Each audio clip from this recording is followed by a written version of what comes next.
پہلا خواب موصول ہوا ہے وہ ہمیں خانیوال سے ملا ہے۔ حافظ محمد ابو بکر صاحب لکھتے ہیں، السلام علیکم ڈاکٹر صاحب۔ وعلیکم السلام ورحمۃ اللہ۔ پھر اپنا خواب کچھ یوں بیان کرتے ہیں کہ میں نے اکثر خواب میں اپنے والدین کو خواب میں دیکھا ہے کہ وہ سفید اور چمکدار لباس میں ملبوس ہیں اور ان کے سروں پر تاج رکھے ہیں جو ہیروں اور موتیوں سے خوب چمک رہے ہیں۔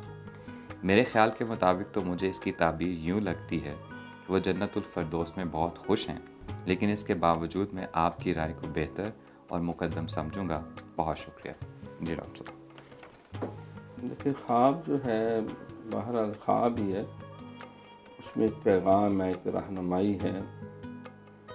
تو کیونکہ یہ ابھی اسی دنیا میں ہے تو قرآن میں ہے کہ جنت ایک ایسی جگہ ہے کہ کسی انسان، کسی جن نے نہ دیکھا اور نہ اس کا تخیل جو ہے وہاں تک گیا جو اس کی حقیقت ہے، اللہ کہ اللہ تعالیٰ جنہیں اس نعمت سے مشرف فرماتے ہیں، لیکن عام یہ اصول نہیں ہے۔ تو شاید دیکھی ہو تو پھر بندہ کمپیئر اینڈ کنٹراسٹ کر لیتا ہے۔ باہر کیا یہ بہت ہی خوش آئند ہے، خواب اچھی ہے۔ اگر ان کے محسوس یہی ہوتا ہے کہ والدین دنیا سے پردہ کر چکے ہیں تو یقیناً وہ جنت کے ماحول میں ہیں۔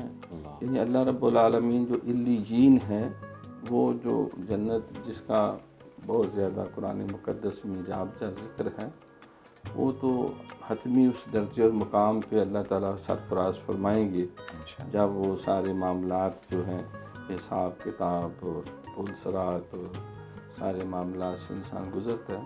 لیکن جو اہل ایمان ہیں، یا ایتھا النفس المطمئنہ ارجعی الی ربک راضیۃ مرضیہ فادخلی فی عبادی وادخلی جنتی، تو اے نفس مطمئنہ اللہ کی طرف لوٹ جا اور میری نیک بندوں میں، خاص بندوں میں داخل ہو جا، شامل ہو جا، میری جنت میں آئے۔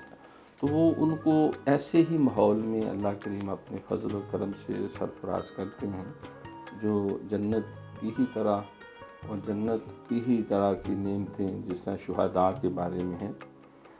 تو یہ ایک اچھی علامت ہے فوت شدگان کو سفید لباس میں دیکھنا، ویسے بھی امن کی علامت ہے، اللہ تعالیٰ کی رحمت کی علامت ہے۔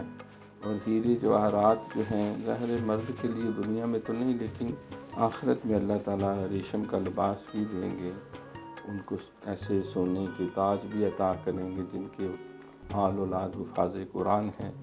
تو اللہ تعالیٰ ان کو ایسے اعزاز دیں گے کہ ان کی سورج چاند سے بھی زیادہ روشنی ہوگی، اور لوگ خیال کریں گے پتہ نہیں انبیاء و مرسلین یا ان کے والدین ہیں۔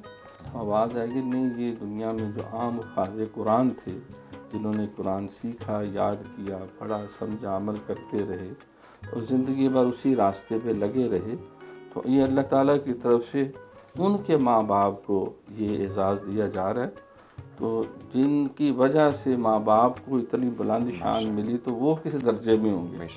تو معلوم ہوا کہ اللہ تعالیٰ کو قرآن سے بھی محبت، قرآن والوں سے بھی محبت، اور قرآن جو پڑھنے پڑھانے میں افضلکم من تعلم القرآن وعلمہ اور خیرکم من تعلم القرآن وعلمہ، تم میں افضل اور بہتر وہ ہے جو قرآن سیکھتا ہے، قرآن سکھاتا ہے۔ سرکار نے فرمایا کہ قرآن کے ساتھ جو مشغول رہتے ہیں اللہ انہیں 4 قسم کے فیض عنایت کرتا رہتا ہے، ان پہ اپنی رحمت نازل کرتا ہے، ان پہ نور کی چادر تانی جاتی ہے، ان کو فیض سکینہ عطا کرتا ہے۔ تو وہ ہیں تو بندے، لیکن اللہ فرشتوں کو بلا کے ان کا نام لے لے کے ذکر خیر کرتا ہے۔ اور سرکار نے یہ بھی فرمایا کہ جو اس راستے پہ چلتا ہے تو اللہ تعالیٰ خود اس کی دستگیری کر کے اسے منزل تک لے کے جاتا ہے۔ والذین جاہدوا فینا لنہدینہم سبلنا، ہم خود اس کو نیکی اور جنت کے راستوں پہ چلاتے۔ من سلک طریقا یطلب فیہ علما سلک اللہ بہ طریقا من طرق الجنہ۔ تو یہ اچھی علامت ہے۔ یہ بھی ہے کہ انہوں نے نیکی کا راہ اختیار کیا، اللہ نے جس نے ستہ خانہ کر دیا۔ ہمارے لیے بھی پیغام یہی ہے کہ ہم بھی انہی کے نقش قدم پہ چلیں، اور قل ان کنتم تحبون اللہ فاتبعونی یحببکم اللہ۔ بھائی اگر اللہ سے محبت ہے تو حضور انہیں کہو میری اتباع کرو، تم بھی اللہ کے محبوب بنو گے. بہت شکریہ ڈاکٹر صاحب.